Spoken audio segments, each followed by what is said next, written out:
My name is Julio Oliva, and this is not your typical episode of Prosthetic Soul. On my social media, I actually put up a questionnaire, which means that you guys could ask me whatever it is that was on your mind, whatever it is that you wanted to know about me.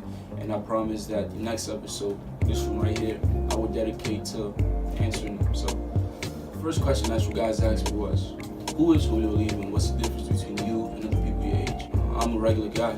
I was raised by a single mother in the Bronx. I'm a big fan of the NBA, and I do dumb stuff with the squad all the time. The second question that you guys asked me was, what's your favorite thing to wear? What's your favorite fit? Sweats and a hoodie. When I was younger, I used to make an effort to get fly, but the older I got, I just got over it. There's times where you do have to go and you need to stun a little bit, Let's say you're going out with your guys, or you're going out with your lady, you're going out to a function, you gotta dress up, right? But on a regular day, for me at least, sweats and hoodie. The third question that you guys asked me was, how was Prosthetic Soul created? As an idea, everything starts off as an idea. A man who fails to plan, plans to fail.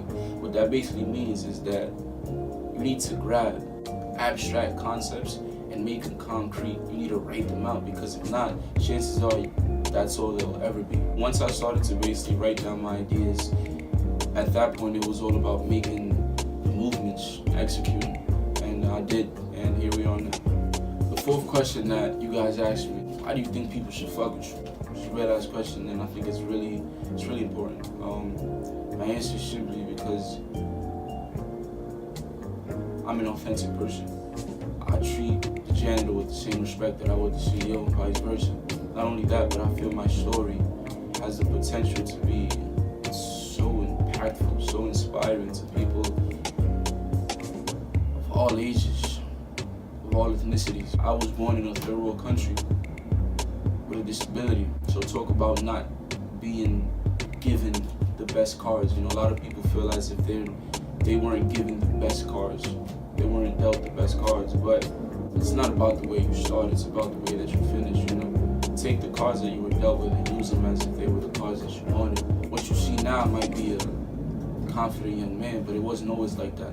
As a kid, I was very self-conscious. It was a process to learn to love myself. It was a process to become confident. It took ambition, it took incentive, but there's nothing that you can't do if you really want it. Everyone has a story though, so it's not even about me, The only difference is that I'm fully aware that we're in this book called life, and I had no control of the way that it started. Damn fucking right, I'm gonna have control of the way that it ends.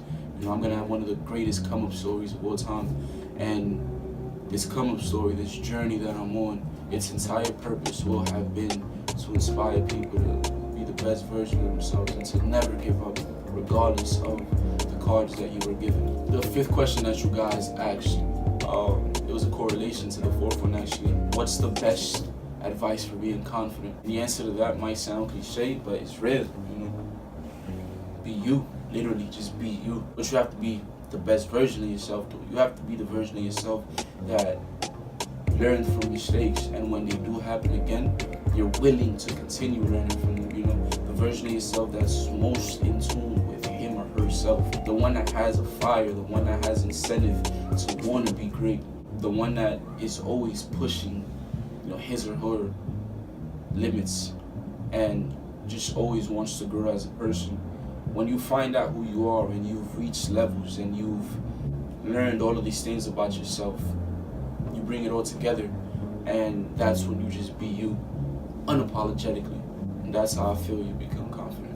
The sixth question is, what gives you your fire? Really good question, man, and it's not just one thing, If it was just one thing, I wouldn't have this much ambition. It's definitely growing up with a single mother, not in the best financial circumstances. When I was 13 to 15 years old, 2 years, we lived in a shelter, and it wasn't just my mother, it was my mother, myself, and my 3 siblings, me being the eldest. So needing to be that example, but not having someone to basically teach me the right moves. It could also be the fact that I was born with a disability, and when you're born with a disability, the world gives up on you. When the world gives up on you, it's very easy for you to give up on yourself. And I knew that I needed to go and get it. Not just because I was born with a disability. This is for everybody, You need to go out and get it, because if you don't go out and get it, who's gonna get it for you? That's just the fact of life, you know. So that also gives me a fire. But the strongest reason I truly believe is growing up without a father.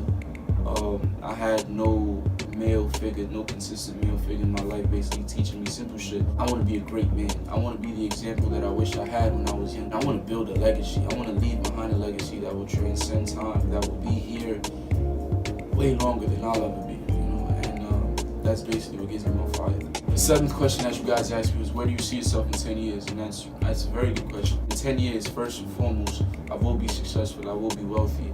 I will have bought my mother a property and made sure that she doesn't have to worry about shit in her life ever again. I go to school for business management and psychology, and I plan on being a business owner, being a businessman, having businesses in different categories. I've been doing music for a very long time, and it's all about timing when you want to be in the music business and what you want to release and what you want to show and the way that you want to properly portray it. So that's coming soon, definitely. But 10 years from now, I believe I will have had a successful music career. You know, a bunch of things, man. Probably even be a father, you know, that's very important to me. But the most important thing to me, without a doubt, is becoming a leader, becoming an example for the right reasons, being someone that the next generation can look up to. I just want to be a great man. That's where I see myself in 10 years. Last but not least, the 8th question that you guys asked me was not more so a question, it was a request. Someone said, you speak about being born in Honduras, but you never speak Spanish. Can you speak Spanish? Is that? And the answer is, yeah, I speak Spanish fluently. I read, write, and speak it fluently. And at your request, I'll speak a little bit. ¿Cómo están? Me llamo Julio Oliva. Tengo 22 años y nací en Honduras, vivo en the Bronx. Tengo, un programa que se llama Prosthetic Soul, con el objetivo de inspirar a todas clases de personas en el mundo que sean mejores.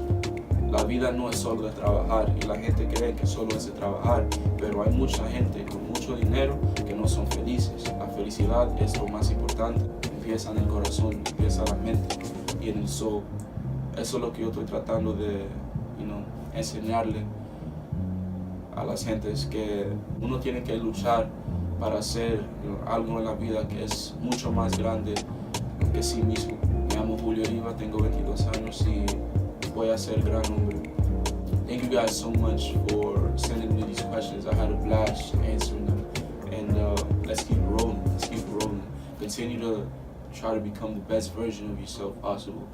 I promise you that I'll never stop as well. Prosthetic Soul.